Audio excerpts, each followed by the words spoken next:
আগের ক্লাসে তোমরা ভঙ্গিল পর্বত সম্পর্কে জেনেছিলে। আজ আমরা আলোচনা করব স্তূপ পর্বত নিয়ে।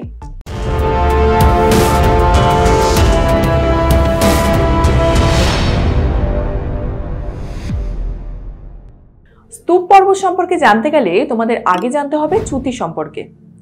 এই চ্যুতির টার্মটা তোমাদের কাছে হয়তো একেবারে নতুন, তাহলে প্রথমেই আমাদের জানতে হবে যে চ্যুতি কাকে বলে। তোমরা জেনেছিলে পৃথিবীর ভেতরটা এখনো অস্থির অবস্থাতেই রয়েছে, যার ফলে পৃথিবীর ভেতরে সবসময় একটা আলোড়ন চলছে। আর এই আলোড়নের ফলে শিলাস্তরও বারবার করে কিন্তু সংকোচন আর প্রসারণ ঘটছে। মানে ঠিক যেমন একটা কেঁচো চলার সময় একবার ছোট হয় আবার কখনো বড় হয়, ঠিক তেমন শিলাস্তরও একই রকম ভাবে কিন্তু কখনো প্রসারিত হয় আবার কখনো সংকুচিত হয়। তো এই যে শিলার মধ্যে কন্টিনিউয়াস একটা সংকোচন প্রসারণ ঘটছে, এর ফলে শিলার মধ্যে অনেক ফাটল সৃষ্টি হয়। এর কারণে কি হয় বলতো?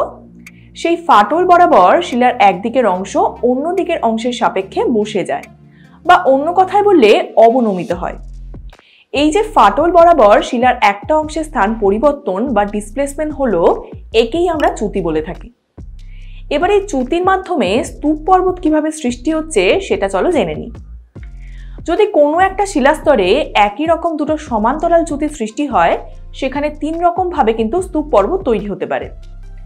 এক হতে পারে দুটো চ্যুতির মাঝের অংশ দুপাশের অংশের তুলনায় উপরে উঠে স্তূপ পর্বত হিসাবে অবস্থান করলো। সেকেন্ড সিচুয়েশনে এটা হতে পারে যে দুটো চ্যুতির দুপাশের অংশ বসে গিয়ে মাঝের অংশটা পর্বতের আকার ধারণ করে স্তূপ পর্বত গঠন করলো। আবার এটাও হতে পারে যে দুটো চ্যুতির মধ্যবর্তী অংশটাই বসে গেল আর তার দুপাশের ভূমিভাগ স্তূপ পর্বত আকারে অবস্থান করলো। তাহলে আমরা দেখলাম এই তিন রকম ভাবেই দুটো সমান্তরাল চ্যুতিকে কেন্দ্র করে স্তূপ পর্বত গঠিত হতে পারে। এবার যদি তোমরা স্তূপ পর্বতের উদাহরণ জানতে চাও, তাহলে বলবো ভারতের সাতপুরা একটা স্তূপ পর্বত। এছাড়াও ফ্রান্সের ভোজ এবং জার্মানির ব্ল্যাক ফরেস্ট হলো স্তূপ পর্বতের উদাহরণ। এই প্রসঙ্গে তোমরা আরো একটা টার্ম একটু জেনে রাখো, যেটা হলো গ্রস্ত উপত্যকা। পর্বতের বিভিন্ন অংশগুলো পড়ার সময় আমরা জেনেছিলাম দুটো পর্বতের চূড়ার মাঝখানে থাকা নিচু অংশকে পার্বত্য উপত্যকা বলে।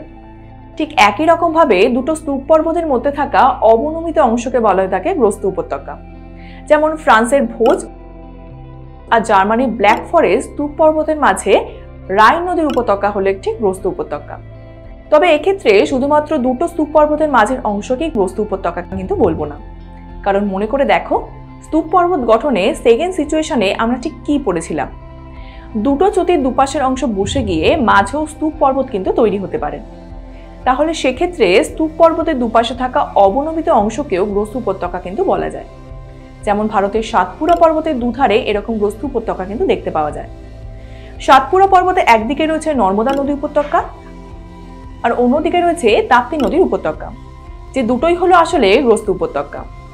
এবারে শেষে স্তূপ পর্বতের কি কি বৈশিষ্ট্য রয়েছে সেগুলো চলো একটু দেখে নিই।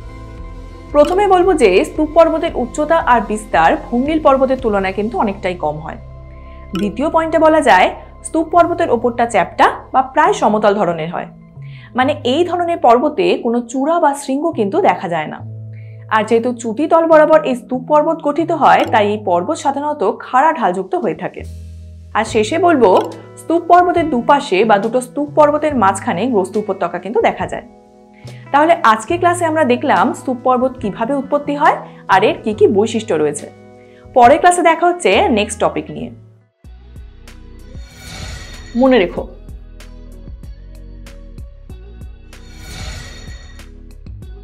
ভূ আলোড়নের ফলে শিলার সংকোচন ও প্রসারণ ঘটলে শিলার যে ফাটলের সৃষ্টি হয়, তার ফলে শিলার স্থান পরিবর্তনকে বলা হয় থাকে চ্যুতি। চ্যুতির ফলে স্তূপ পর্বত ও গ্রস্ত উপত্যকা তৈরি হয়। স্তূপ পর্বতের বৈশিষ্ট্যগুলি হলো স্তূপ পর্বতের উচ্চতা ও বিস্তার কম, স্তূপ পর্বতের উপরিভাগ প্রায় সমতল বা চ্যাপ্টা, এই পর্বতের কোনো চূড়া বা শৃঙ্গ হয় না, এই পর্বত খাড়া ঢালযুক্ত হয় ইত্যাদি।